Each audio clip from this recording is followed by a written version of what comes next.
Estamos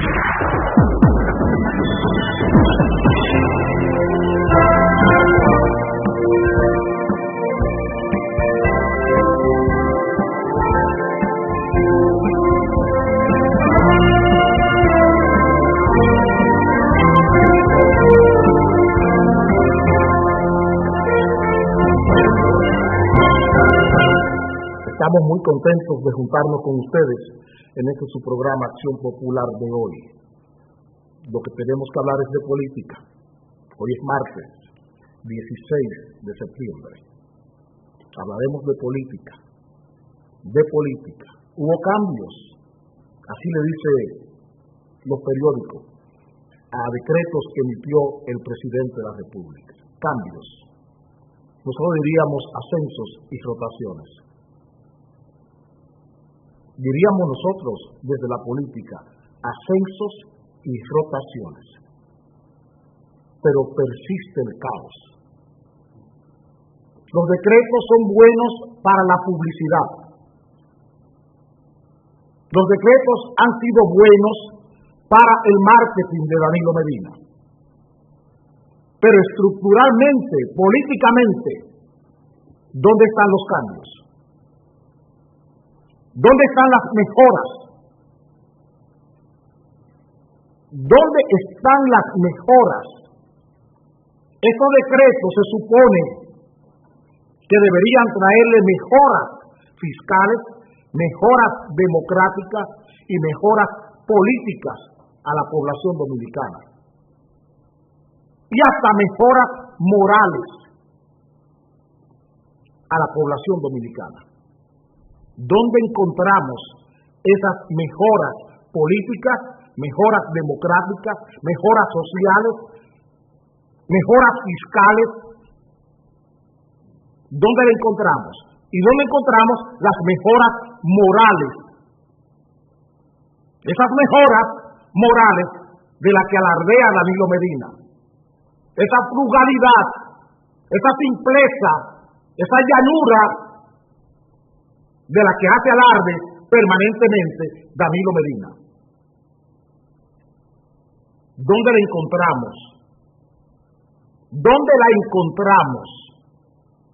Comencemos con el cambio o la rotación mayor, porque ese es un funcionario de agricultura, de obras públicas, exfuncionario del ayuntamiento, que pasó a obra pública y de obra pública ahora es canciller.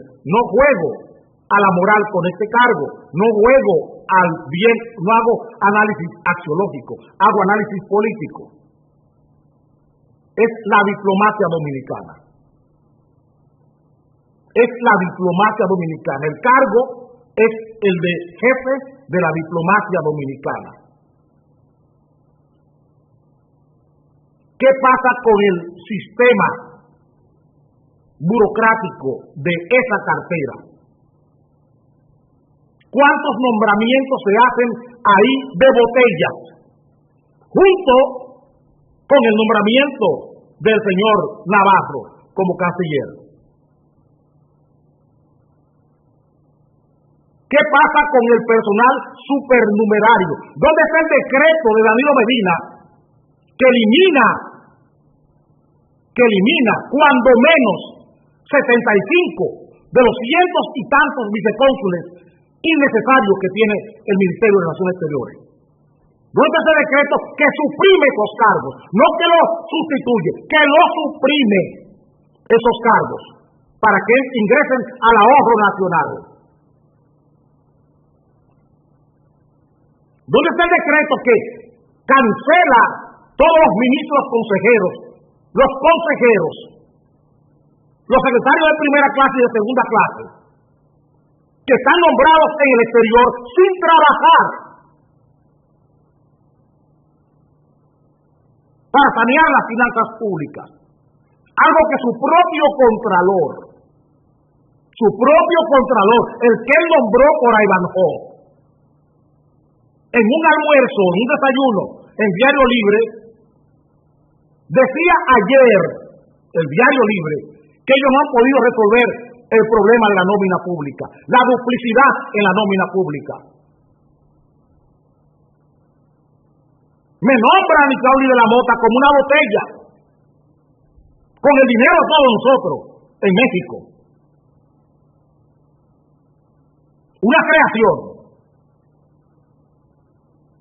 Me nombra al señor Andrés Boció, una persona con más de 7 casos de sometimiento en la justicia por tráfico de haitianos,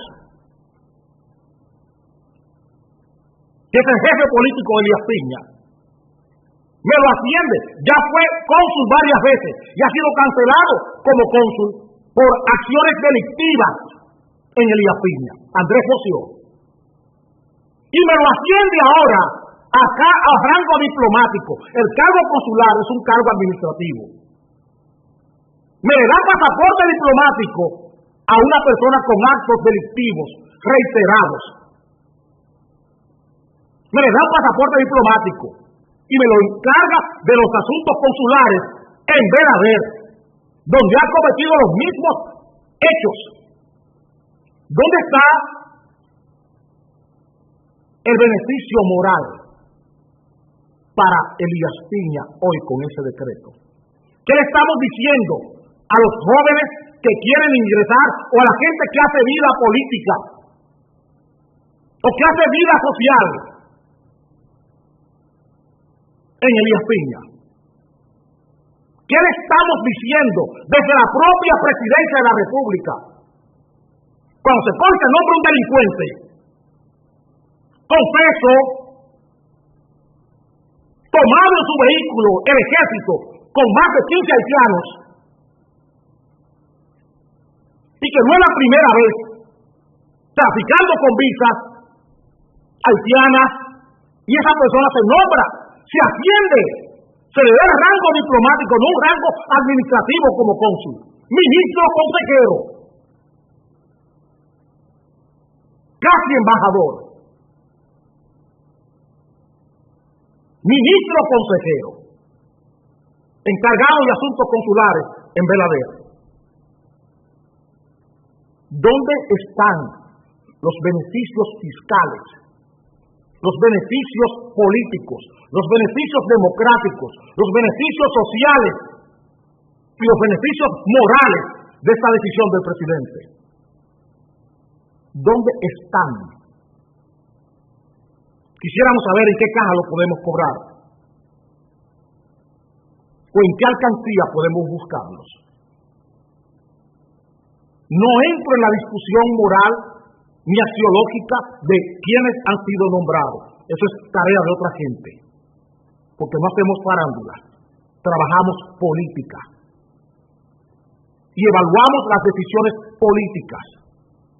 El presidente está en su derecho de nombrar a quien quiera en un cargo, y nosotros estamos en nuestro derecho de cuestionar el uso fiscal, el uso político, el uso democrático y el uso social de sus decretos. Eso es lo que estamos cuestionando. No cuestionamos las personas que nombran. Estamos cuestionando los cargos. Es un ministerio que es Vox Populi que está sobrecargado en nómina. ¿Dónde está la decisión que reduce la nómina de este ministerio? El de Relaciones Exteriores. ¿Dónde está la decisión política para reducir los costos y costes de este ministerio, cuando menos en un 50%? ¿Dónde está la decisión? ¿Dónde está el cambio político, el cambio democrático, el cambio fiscal que amerita este ministerio? Un ministerio con 100 y tantos cónsules de más. Un ministerio con 118 embajadores adscritos, cuando no debiera pasar de 15. Cuando no debería tener más de 15 embajadores adscritos. Conozco bien lo que estoy diciendo. Y todo el que me conoce sabe por qué estoy hablando de este tema. Conozco bien lo que estoy diciendo, porque fui asistente de un canciller.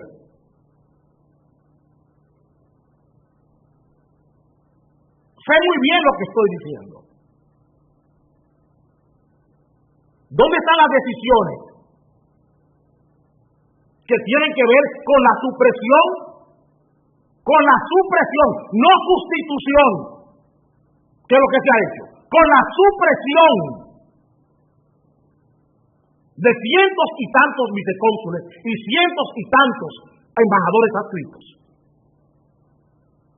¿Dónde está esa decisión?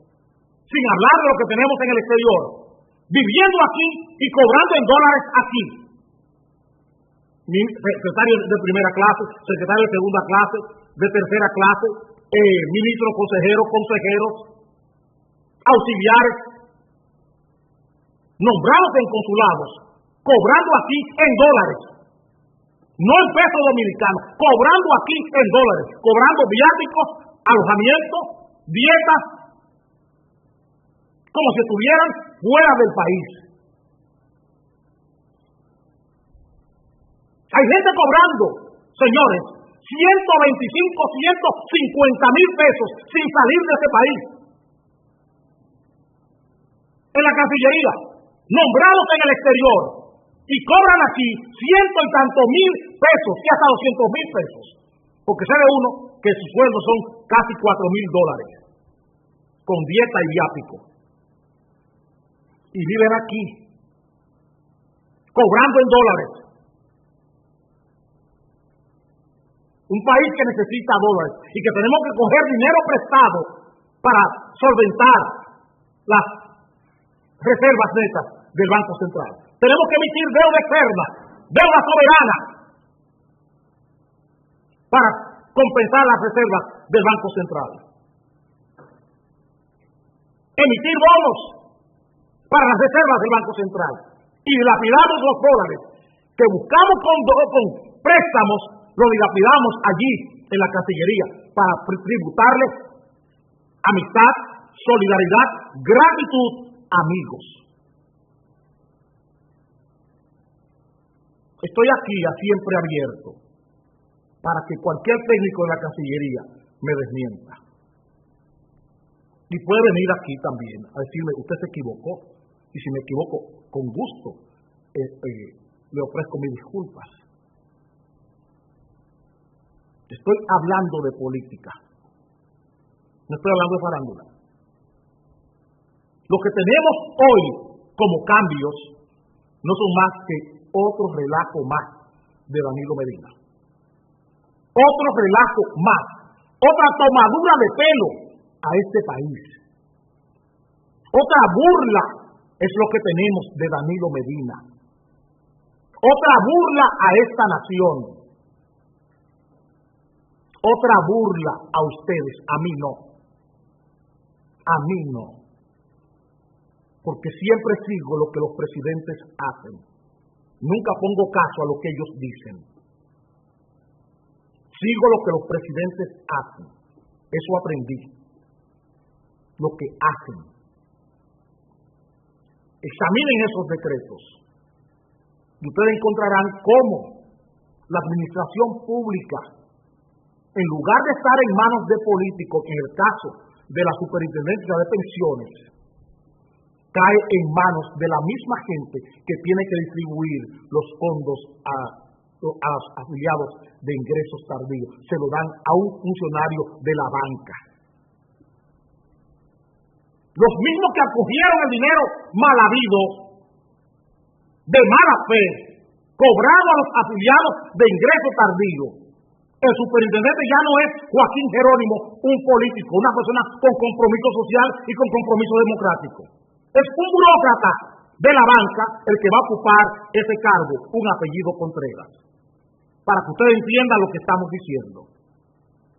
Y lo propio con Camilo en la superintendencia de banco.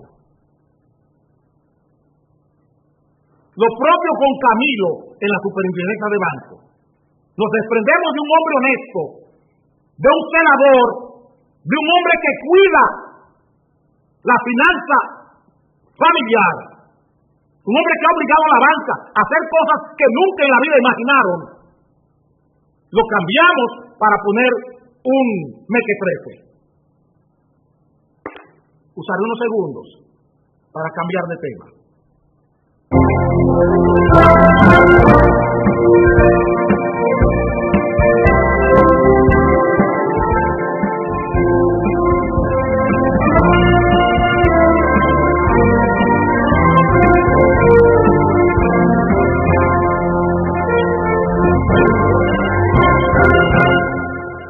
El Ministerio Público, refiriéndonos directamente a los fiscales, hoy están convocando a un paro por alza salarial.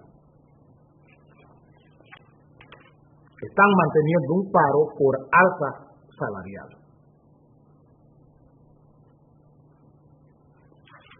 Los fiscales dominicanos están pidiendo que se le aumente el salario. Sobran las razones. Repito, sobran las razones. Lo que tenemos que hacer es razonar de estos aumentos. Razonar estos aumentos. Las razones sobran para que todos los sectores del país pidan un aumento salarial. El problema es cómo razonamos estos aumentos. ¿Por qué no tomamos tiempo desde el Ministerio Público para razonar los aumentos? Un aumento salarial es un deseo, no es un derecho.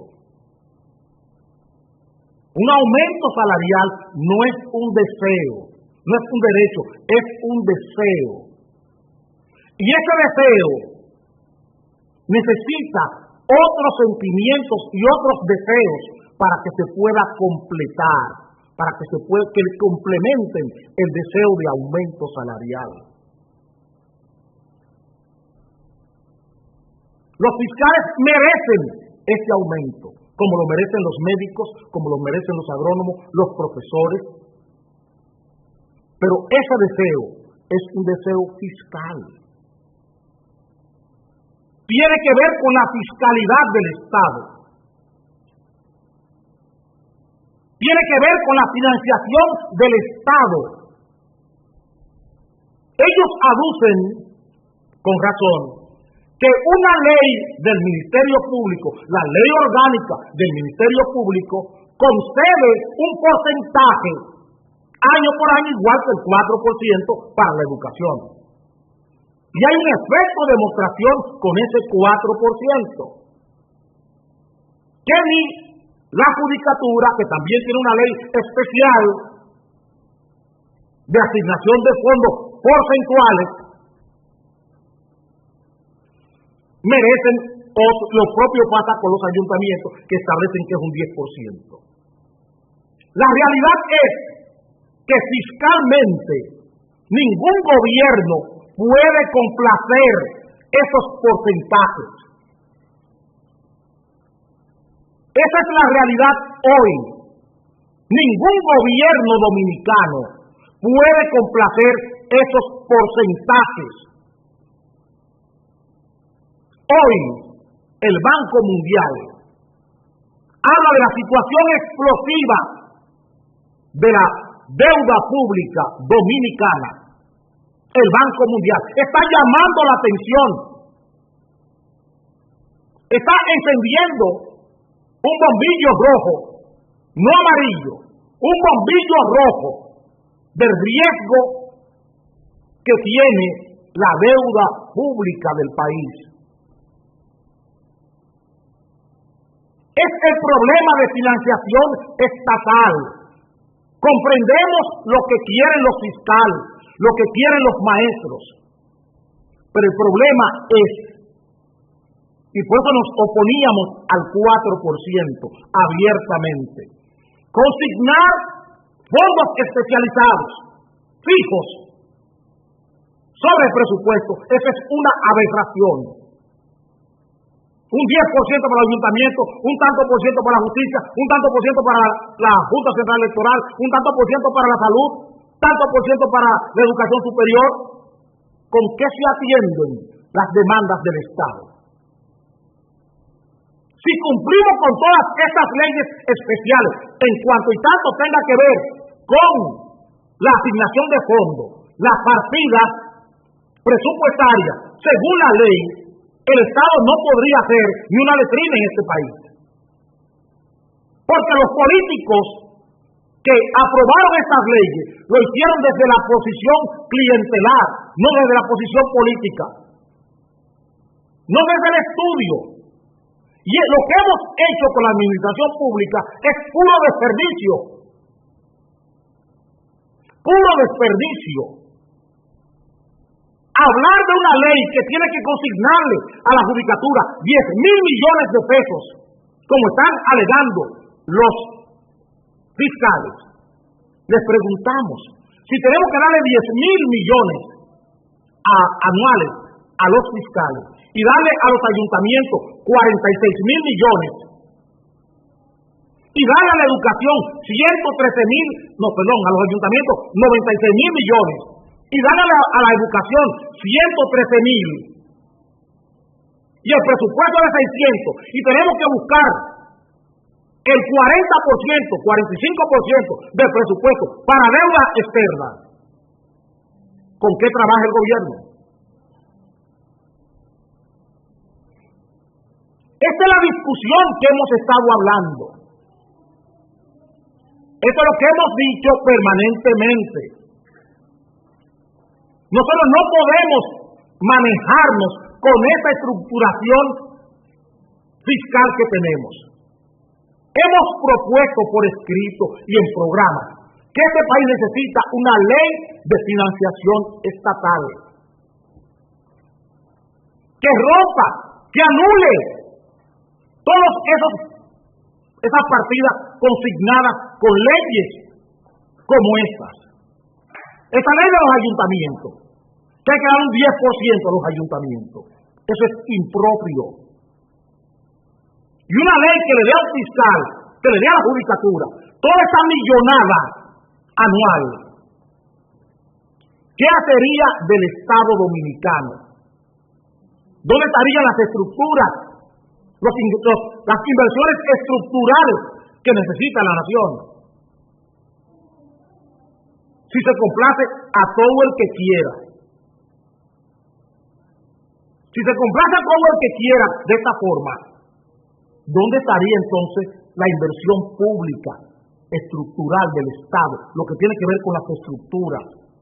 No pudiésemos hacer una carretera, aunque ahora tampoco la podemos hacer con el actual esquema, porque todo es préstamo.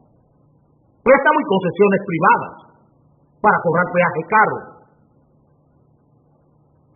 Lamentamos la situación de los fiscales, pero es en otro estado donde cabe este reclamo.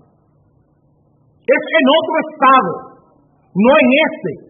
Comprendan ustedes, señores fiscales, que han pactado, que han hecho un contrato de trabajo con un estado político irresponsable.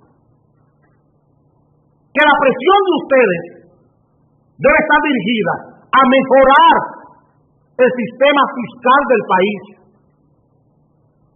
a mejorar ese presupuesto de ingresos y gastos, que debe ser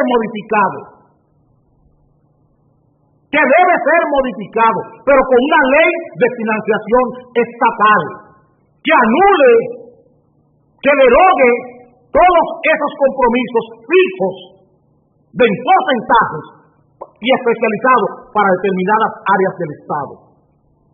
Eso no puede seguir. Eso no puede seguir. Los políticos responsables tenemos que decirle al país cuál es la situación.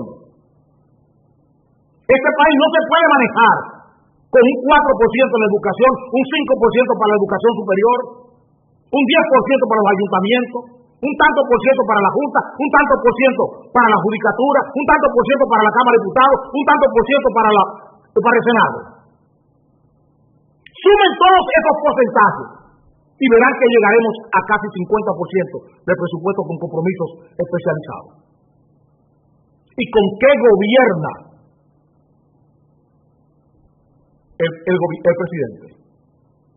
¿Con qué fondos?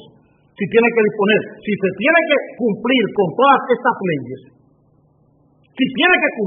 todas estas leyes, que le llevan casi un 35, un 40% del presupuesto, y tiene que buscar 40 y tantos por ciento para la deuda, ¿cuánto quedan? Un 18%. Con eso administrará el gobierno, la burocracia pública y las inversiones públicas. Es un asunto de razonar. Todos tienen razones para pedir aumento, pero tiene que haber una ley de financiación estatal que establezca cuántos funcionarios, cuántos empleados tenemos que tener por ministerio para eliminar las botellas. Este Estado no puede seguir trabajando con 225.000 botellas y más de 150.000 personas en nominillas. Este Estado no puede seguir así. Con 225.000 botellas y más de 125.000 personas cobrando en forma nominal. No puede seguir así este Estado. Y es ahí donde debemos insistir los políticos. Pero nadie quiere tratar ese tema porque va a hacer lo mismo cuando llegue al poder. A sustituir, no a suprimir. Por eso estamos viendo el decreto del presidente, del que le hablé al principio. Un decreto puerco, un decreto cochino, desde el punto de vista político. Usaré unos segundos para cambiar de tema.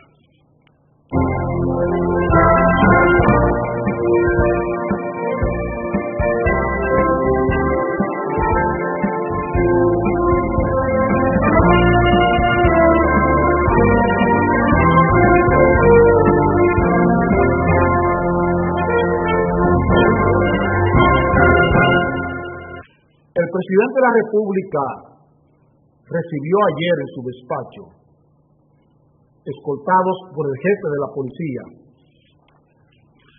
a un grupo, una representación de la policía colombiana. Ahí está el presidente con los policías colombianos. 18 oficiales de la policía colombiana que mantienen hace años una cercanía, una interrelación con la policía dominicana.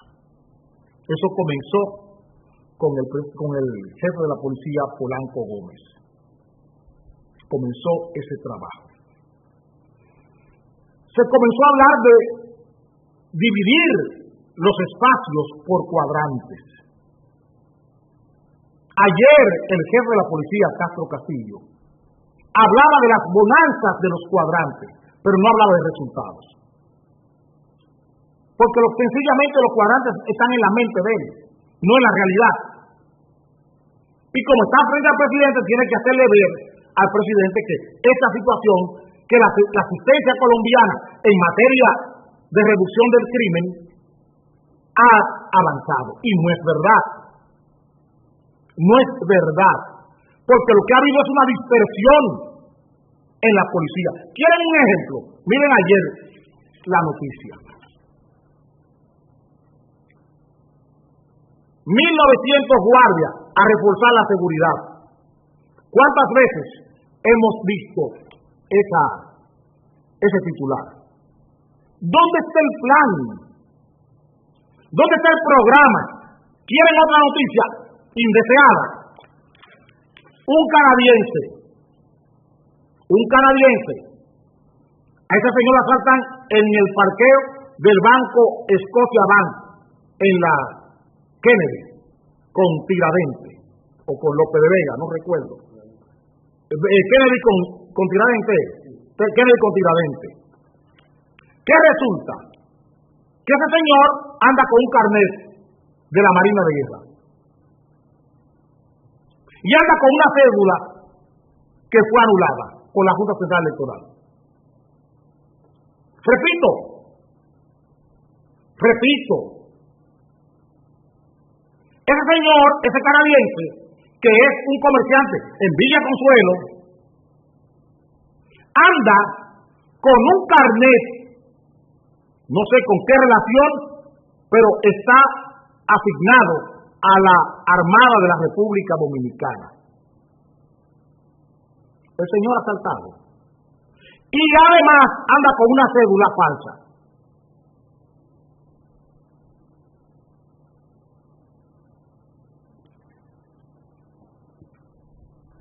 Eso es lo que estamos viviendo.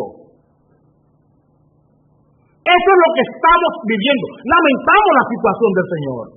Ayer en Santiago, el domingo en la noche, en la madrugada, asaltaron a un señor en Santiago y le llevaron 3 millones de pesos a un casacambista en su negocio en Santiago a las 11 de la mañana.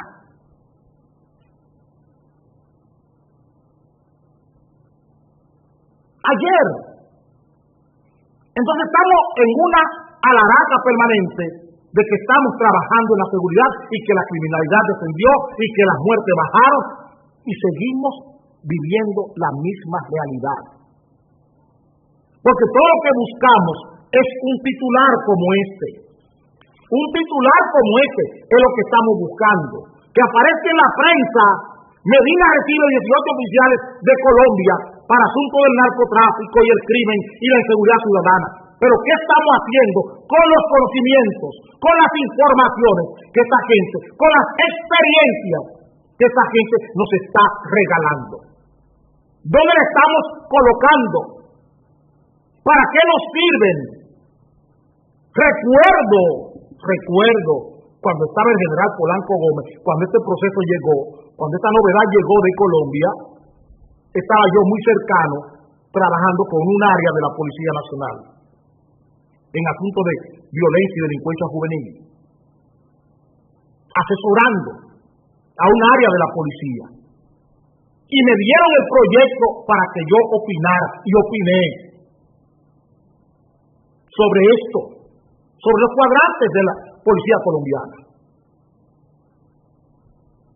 ¿Y dónde estamos hoy con eso? ¿Dónde estamos con eso hoy? Todo tiene que ver, señores, con la vida del policía. Todo lo que estamos diciendo tiene que ver con la vida del policía.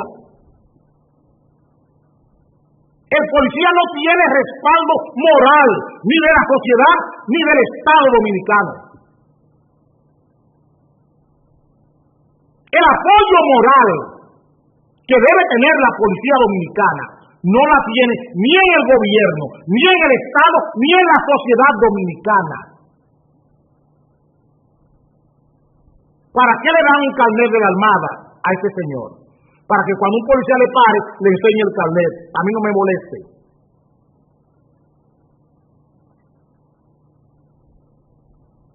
Nada más hay que tener dinero. Eso es lo que le hemos enseñado a todas las autoridades dominicanas. Por eso vienen los fiscales haciendo huelga, buscando salario, porque lo que hay que tener dinero, no importa cómo. Tengo dinero y compro un carnet y compro una cédula y ando con ella y no pasa nada porque tengo dinero. Porque tengo dinero. O tengo un amigo militar que me entrega un carnet de la agencia que él dirige. Y eso es gratis. Así que puede hablar de seguridad pública con un Estado estructurado de esta manera, donde no hay respeto desde el Estado por las propias instituciones. No hay respeto desde el Estado por las propias instituciones. No hay respeto. ¿Y qué le estamos trasladando a la sociedad dominicana? Por más cuadrante, por más asesoría que tengamos, vamos a estar haciendo lo mismo. Porque vienen en PowerPoint, en una pared, en una pantalla, se enseñan todas las cosas. Miren qué bien ahí se ve todo bien. Cada quien cuando llega al lugar donde está, hace lo que le da la gana.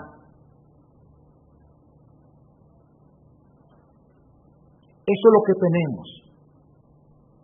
Y lo único que vale es la indecencia en las Fuerzas Armadas y la Policía Nacional.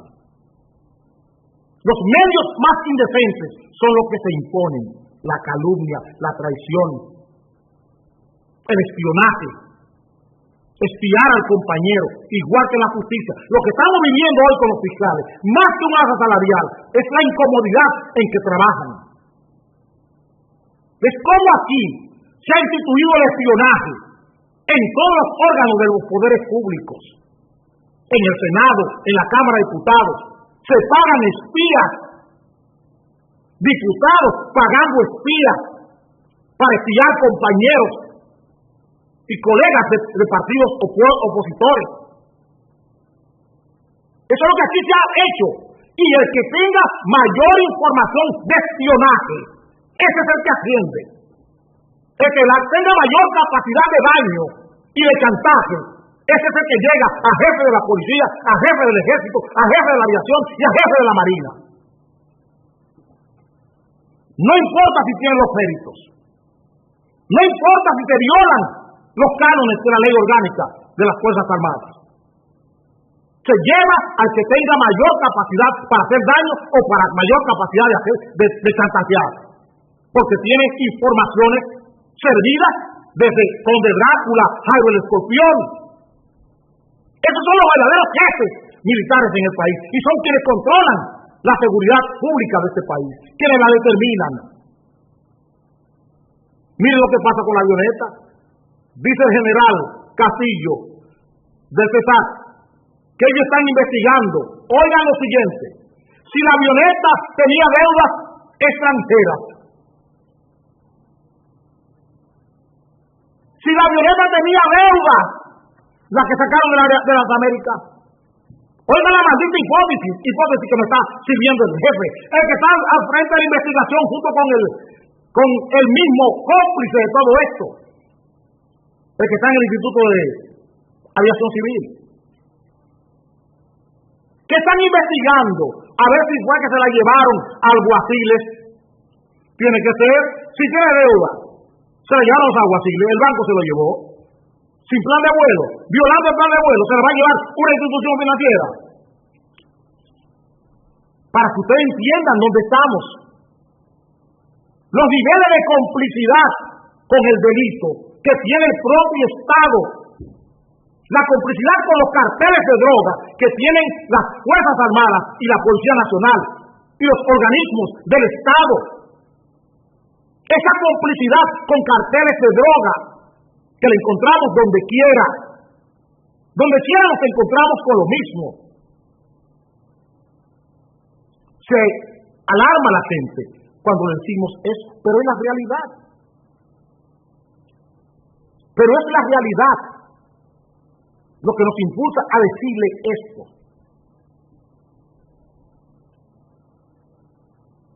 Las decisiones de un Estado no pueden estar signadas por intereses privados. Un Estado que se respeta no cae ahí.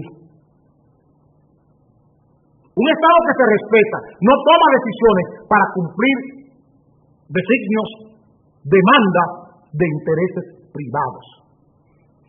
Un Estado que se respeta y un presidente que se respeta nunca toma decisiones para complacer a grupos privados, sino a los intereses generales de la nación. Ahí está el compromiso de un político, con los intereses generales de la nación, no con los intereses privados ni particulares de grupos. Por eso no tenemos seguridad pública. Por eso no tenemos seguridad pública. Y todos estos baches que estamos viendo, que van desde la Junta Central Electoral, que anula una cédula, después que aparece el escándalo. No, está anulada esa cédula, pero tampoco van tras las pistas. No les interesa aclarar quién pidió esa cédula. No les interesa aclarar quién pidió esa cédula. Para nada. Y esa es nuestra realidad democrática. Ese es nuestro progreso y nuestra modernidad. Pónganle comillas a todo eso. usar unos segundos para cambiar de comillas.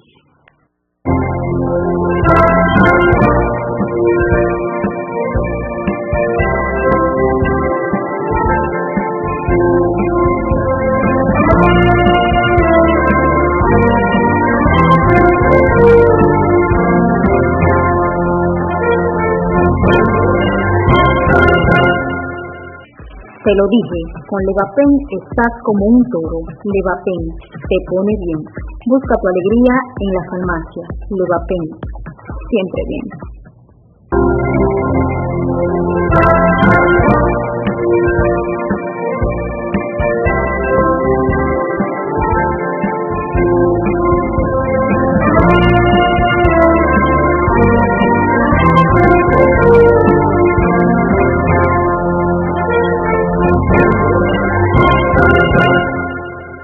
Vivimos encandilados permanentemente y nos sirven todos estos candiles, todas estas lámparas, estos faroles, nos lo trasladan desde los medios de comunicación. Miren qué sutil, qué tierno el presidente de la República. Inaugura novedoso programa de aula cultural. Eso es Felucho Jiménez y Compartes. Eso es allá en Nizao. Dicen que Jaina está metido dentro de eso. Quisiera saber dónde. El asunto es que con el hecho de esta aula cultural virtual, se ha hecho un zafarrancho. Ahorita aparece un anuncio de la refinería, diría yo. Pero, como vive encandilado y carece de programa, el ministro de Educación, ahora en respuesta a esto que él vivió en Nizao, está entusiasmado. Y Mondo y Lirondo, como decía Mario Riz Vitini, nos está diciendo educación y utilidad para clases de arte y hasta de robótica. Mírenlo ahí.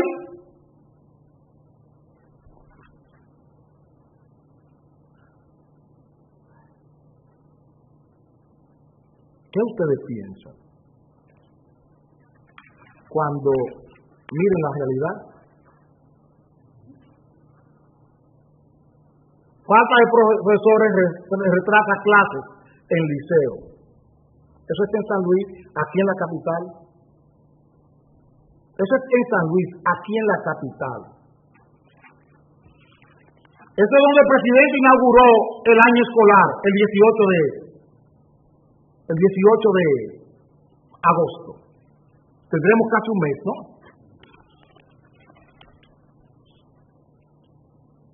Padres llenan espacios de tanda extendida, porque no hay maestros. Donde el presidente en Cristo Rey inauguró el año escolar.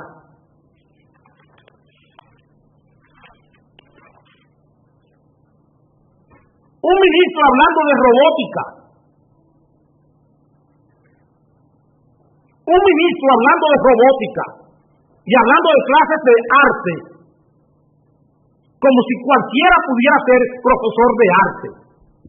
Primero profesor y después profesor de arte. ¿Dónde está el programa de eso?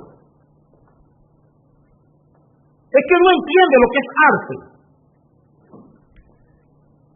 ¿Dónde están lo inductivo, lo afectivo para esto, señor ministro? ¿Dónde están los lenguajes para esto, ministro?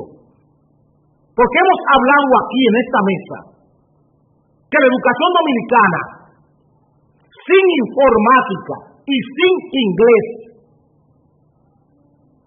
desde el segundo curso de la primaria, no es educación hoy. Y usted está hablando de robótica. Se ve que no tiene un concepto claro ni de una cosa ni de la otra, ni del arte ni de la robótica. Se ve que no tiene un concepto claro.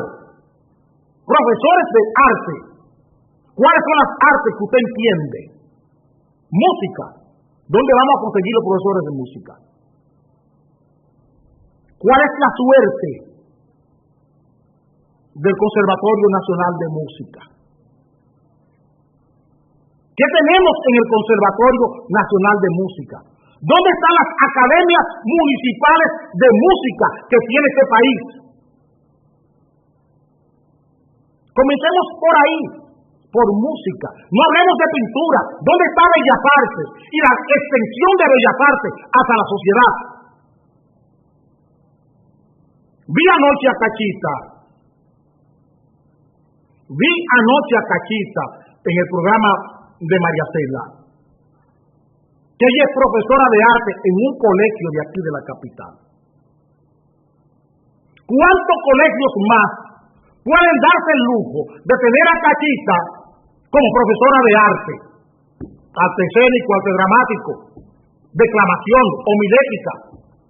¿Cuántas escuelas más, privadas o públicas, pueden darse el lujo de tener a una Cachita como profesora de arte? ¿Dónde está eso? Aquí estamos hablando de cultura y estamos hablando de una ley de música y queremos que mejore el merengue y lo que estructuralmente debemos hacer desde la política para conseguir arte de buena calidad igual que el deporte, no lo estamos haciendo. ¿Dónde está el uso, el aprovechamiento que estamos haciendo de un Michael Camilo, de un José Antonio Molina? ¿Dónde está el aprovechamiento que estamos haciendo de estos dos caudales? Y ni hablar de Juan Luis Guerra. ¿Dónde está el aprovechamiento oficial que estamos haciendo? Es que la mezquindad política no nos permite acercarnos a gente como esta y entender el valor que ellos tienen. ¿Qué es lo que tenemos en cultura? ¿Qué es lo que tenemos? ¿Dónde está el plan general, el plan de la nación en arte? ¿Dónde está eso? Y este señor está hablando de arte, de enseñar arte. ¿Qué arte? Manuales. ¿Qué estamos haciendo con escuelas como la Concepción Bona? ¿Dónde están esas escuelas en la vida de nosotros? ¿Dónde están esas mujeres estimuladas, apoyadas moralmente desde el Estado para esas escuelas vocacionales, esas escuelas manuales? ¿Dónde está la política en eso?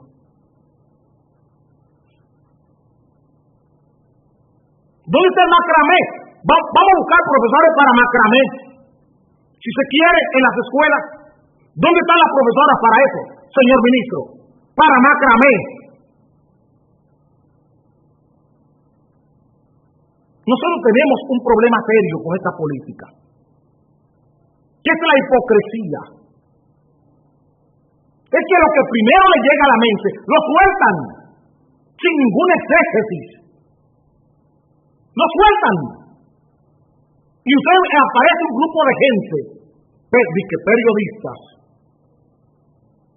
y ninguno da un Rafael Herrera. Ninguno da un Comarazán. Ninguno da un Freddy Gastón Arce. Ninguno. Ninguno da un Marrero Aristi. Ninguno da un Pedro Gil Iturbide.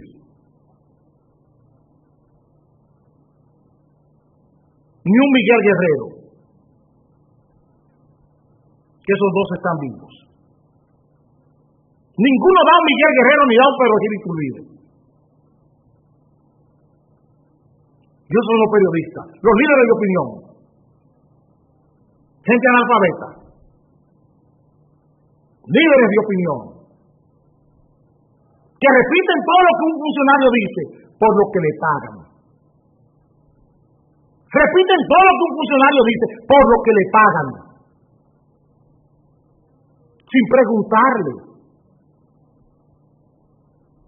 Una educación como la de nosotros, si la queremos tener actualizada, nos tomará con un ministro con un presidente que sepa lo que es educación y un ministro que sepa lo que es educación, que tenga compromiso con eso. Nos tomará 25 años levantar este país desde el punto de vista de enseñanza-aprendizaje. Por más dinero que se le dé al Ministerio de Educación, en estas manos lo que tenemos es un despropósito. Y lo veremos en el próximo tema.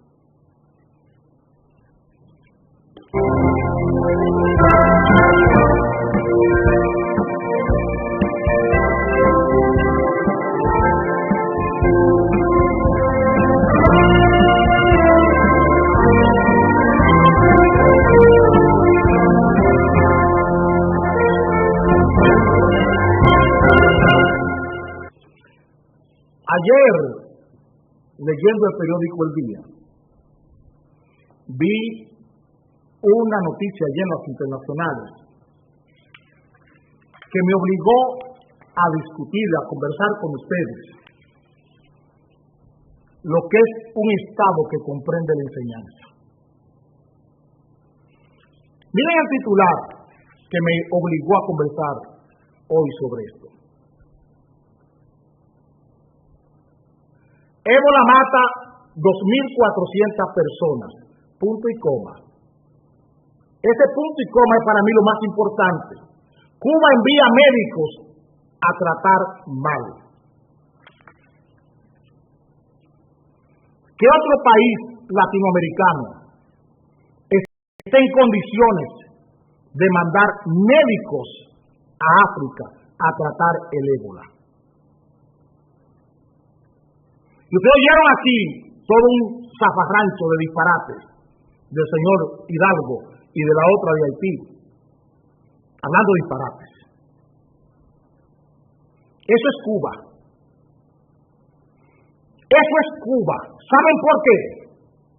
Porque Cuba tiene un sistema de enseñanza, no nuevo. Eso no es con Fidel Castro. Cuba ha sido una potencia educativa desde finales del siglo antepasado y desde comienzos del siglo pasado. Desde 1860, 70, Cuba es una potencia en enseñanza y en investigación científica. Hay aportes de Cuba a enfermedades que han sido erradicadas por cubanos, Carlos Pilay, para decir un nombre. A Cuba llegaban gente de Suiza y de Europa a estudiar medicina. Para que entiendan, no es por Fidel, es por la educación cubana, que es una de las mejores de América, no de hoy. No hoy. Ellos han dado seguimiento y han mejorado muchísimo. Pero ¿dónde está Cuba en la investigación biotecnológica? ¿Dónde está Cuba? ¿Por qué Cuba muchos patentizados no lo tiene en la bolsa de valores? Porque tiene problemas de bloqueo.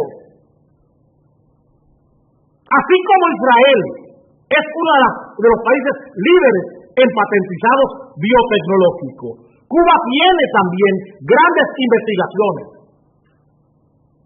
biotecnológicas. Cuba produce los medicamentos de todo su país. Medicamentos bioequivalentes, no genéricos. Nosotros tenemos problemas. Le voy a poner un caso elemental. Células madres. Esto es salió en el periódico también. Se habla de células madres. La panacea de todos los males inimaginables o imaginables. Entre signos de interrogación.